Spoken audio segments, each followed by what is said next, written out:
Globalement, à moins de disposer d'un terrain vraiment atypique, il est rare qu'un pisciniste déclare que votre projet est impossible. Parfois, c'est juste plus difficile, mais dans 99% des cas, il y a des solutions pour mener à bien la réalisation. Par contre, il serait tout à fait normal que vous craigniez pour votre jardin.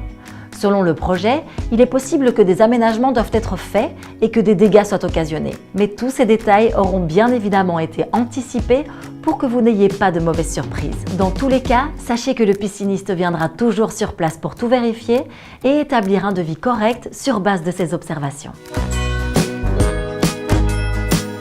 Souvent, les piscinistes préfèrent promettre peu mais tenir beaucoup. Ainsi, leur planning est établi bien à l'avance et prend en compte des marges pour les imprévus afin que les délais soient respectés. Si vous souhaitez être rassuré à ce sujet par rapport au prestataire que vous avez choisi, ou bien si vous devez encore en choisir un, n'hésitez pas à vous renseigner à l'aide des avis clients que vous pourriez glaner sur Internet. Quant à la durée du chantier, si vous décidez à temps et que l'agenda du pisciniste est de votre côté, vous pourriez disposer de votre nouvelle piscine en moins de 3 mois. Bien sûr, l'idéal est de s'y prendre au moins 1 an à l'avance pour passer la commande afin de bien réfléchir le projet pour qu'il s'adapte au mieux à votre environnement. Sachez toutefois qu'il est intéressant de penser à votre jardin lors d'une telle réalisation.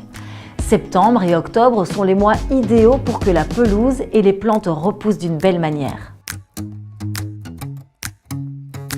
Bonne nouvelle, depuis peu, les permis ne sont plus nécessaires pour la plupart des constructions.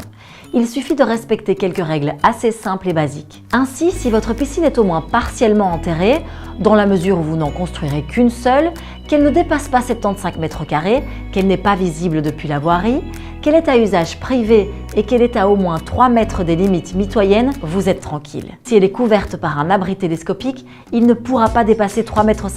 Enfin, dans le cas d'une piscine autoportante ou hors sol, elle devra être située à au moins 1 mètre de la limite des terrains voisins et ne pourra pas être visible depuis la voirie.